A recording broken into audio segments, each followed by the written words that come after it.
O assunto dessa aula é o reino fungi. O reino fungi inclui cerca de 230 mil espécies que habitam praticamente todos os ambientes e são estudados por uma área da biologia chamada micologia. Nessa imagem à direita, a gente consegue observar diversos exemplares, né, de representantes do reino fungi, como cogumelos, leveduras, bolores, orelhas de pau.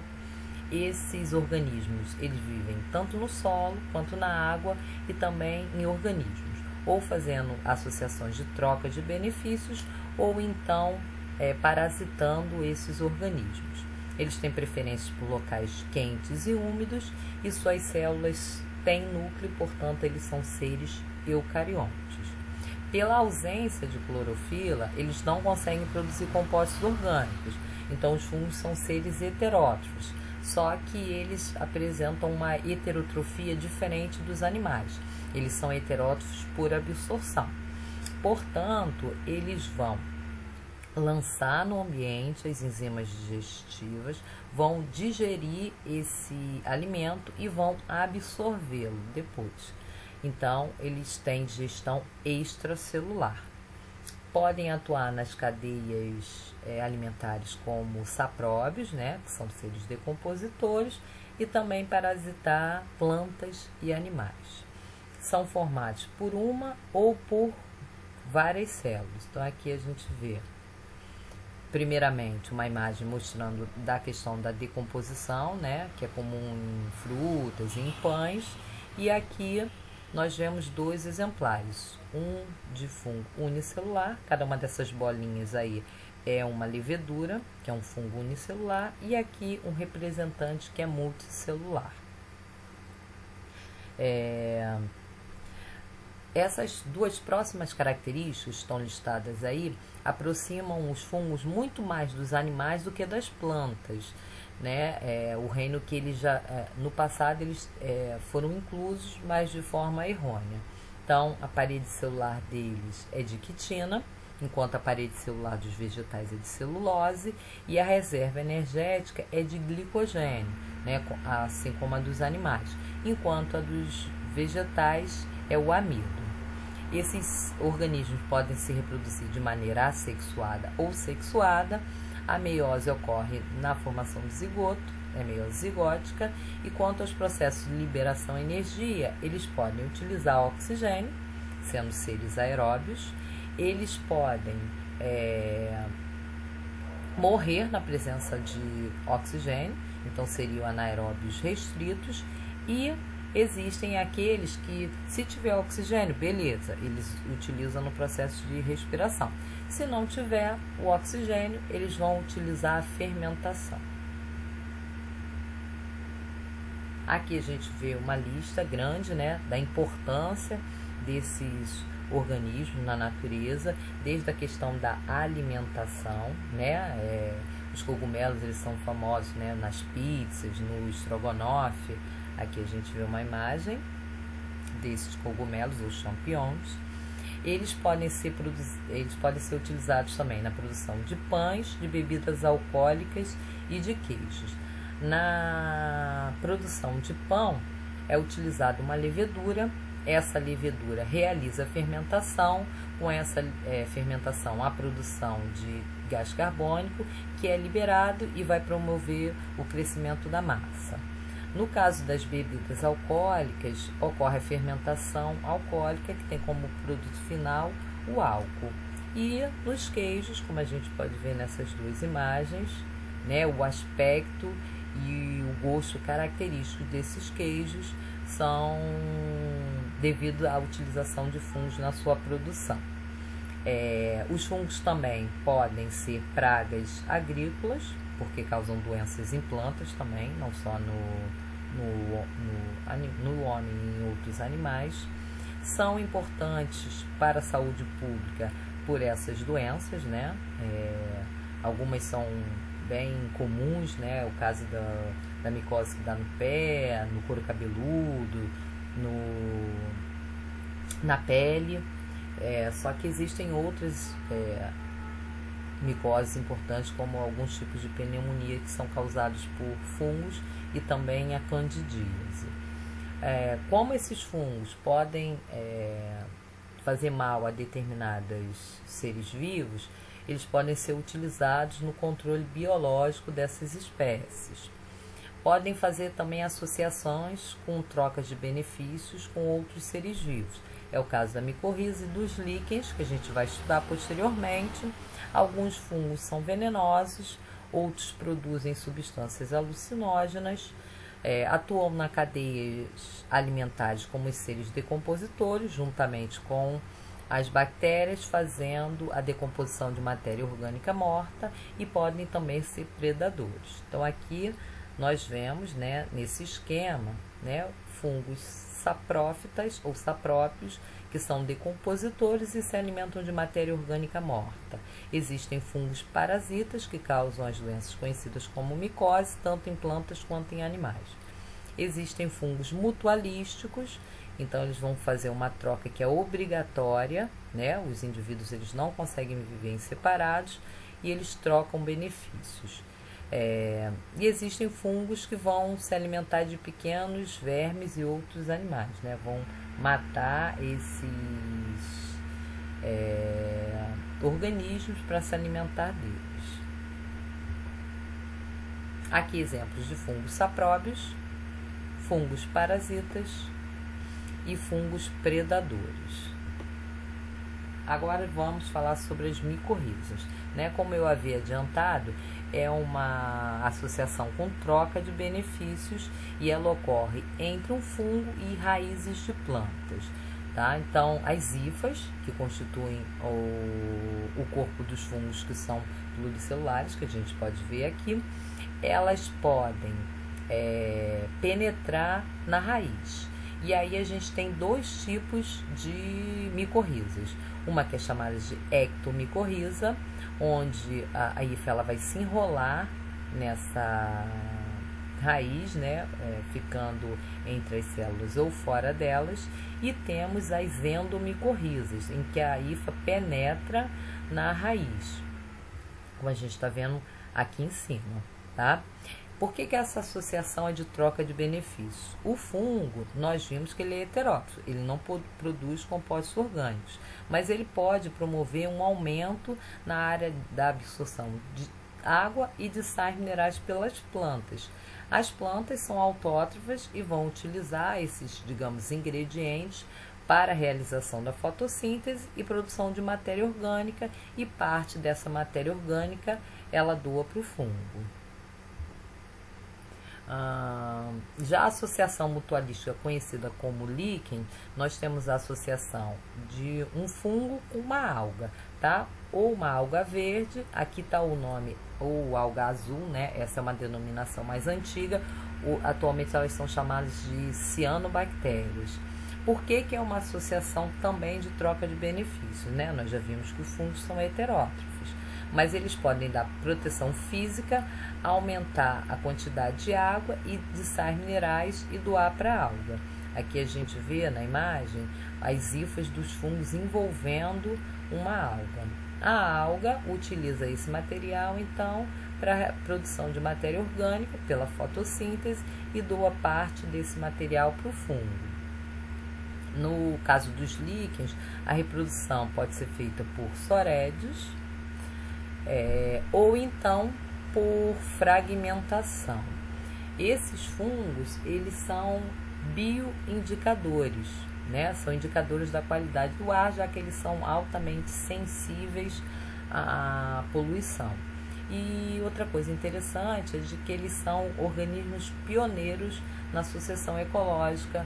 A gente vai falar sobre sucessão quando estudarmos ecologia. Bom, agora vamos ver a organização corporal de um fungo que é pluricelular. Então, o fungo é formado por esses filamentos que são chamados hifas. O conjunto de hifas vai formar o que a gente chama de micélio. O micélio, essas hifas, elas podem ter septos separando os núcleos, são consideradas hifas septadas, ou então não ter essa separação. São hifas que a gente chama de cenocíticas. Quanto ao micélio, a gente tem de dois tipos. Tem o micélio, que é chamado de micélio vegetativo, geralmente fica para dentro do solo, como está mostrando aqui. Ele é importante para a vida do fungo, porque ele está relacionado à absorção, né? A nutrição e a sustentação desses fungos. E tem essa parte aérea, que é a parte reprodutora. Logicamente está relacionada à reprodução, que pode ser chamada de corpo de frutificação ou simplesmente de cogumelo. Quanto à reprodução, né? Então, a reprodução assexuada, existem 3 formas principais. Por brotamento, então o broto ou gêmula vai se desenvolver e vai originar um novo organismo. Aqui a gente está vendo o exemplo no Saccharomyces cerevisiae, já que esse tipo de reprodução assexuada é comum nas leveduras. Uma outra forma é por esporulação. Então, os esporos, através de mitoses sucessivas, vão originar um novo indivíduo. E aqui a gente está vendo o terceiro processo, que é a fragmentação. Então, os fragmentos de hifas, né, do micélio, vão originar novos organismos. Quanto à reprodução sexuada, o processo é um pouco mais complexo e vamos com calma que nós vamos entender. O processo de reprodução sexuada, no caso dos fungos, esse ciclo reprodutivo, nós temos a produção de gametas, né? Gametas que são flagelados.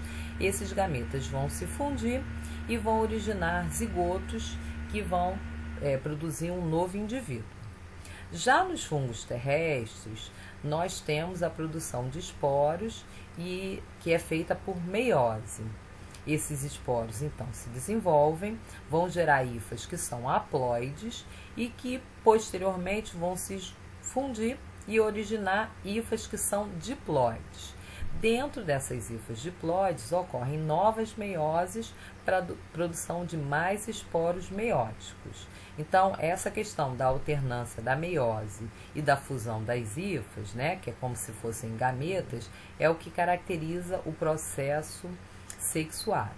Esse esquema que está aí é um esquema que é um esquema geral, né? É um esquema genérico, mas que vale para a maioria dos fungos. Existem alguns que fazem a alternância de gerações, né, entre os processos sexuado e assexuado, só que em outros pode haver apenas reprodução sexuada ou apenas reprodução sexuada, tá? Ou só sexuada ou só assexuada. Vamos entender esse ciclo. Então, o início da reprodução sexuada nos fungos, ela vai ocorrer com a fusão de hifas, que são hifas haploides. Esse processo se chama plasmogamia. Na plasmogamia, a gente tem uma fusão dos citoplasmas. Os núcleos haploides, eles são provenientes de cada hifa parental e vão permanecer separados. É uma fase que a gente chama de heterocariótica. A gente vê aqui, ó, N mais N. Posteriormente, nós vamos ter uma fusão nuclear. Esse processo se chama cariogamia. E com isso a gente vai ter a formação de núcleos que são núcleos diploides. Esses vão se dividir por meiose e vão produzir vão produzir os esporos, que são esporos haploides. Esses esporos que são produzidos por meiose, eles são considerados sexuados. Agora, algumas curiosidades quanto a esse processo da fase, né, da reprodução, que é a reprodução sexuada. Primeiro é o seguinte, que para que a ocorrência da plasmogamia, né, a junção das hifas, uma hifa, né, deve atrair a outra hifa que é compatível a ela. Isso pode ser feito através da produção de feromônios. Feromônios são substâncias de atração sexual. Outra coisa, após a plasmogamia, pode passar um processo muito, né, um tempo muito longo até a ocorrência da cariogamia. Esse período pode durar dias, meses e até anos, tá? E outra coisa é o seguinte, os esporos, né, que são os esporos meióticos, geralmente eles são produzidos em estruturas especiais chamadas esporângios. Agora vamos falar sobre a classificação dos fungos. Aqui nesse cladograma a gente vê as características gerais, né? E os 4 grupos que formam esses fungos, né? Quitridiomiceto, zigomiceto, ascomicetos e basidiomicetos. O filo Chytridiomycota, que inclui os quitridiomicetos, ele é constituído por cerca de 790 espécies e provavelmente são as espécies ancestrais dos fungos. Esses fungos são principalmente aquáticos e podem ser decompositores, parasitas ou se relacionar com outros organismos por mutualismos. Eles vão absorver matéria orgânica que eles decompõem e algumas espécies também podem causar prejuízos em plantas de cultivo, principalmente alfafa e milho.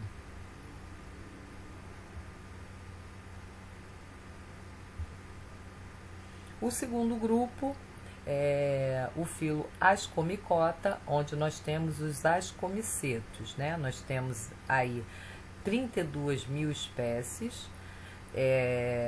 Esses ascomicetos representam então o filo que é mais diversificado.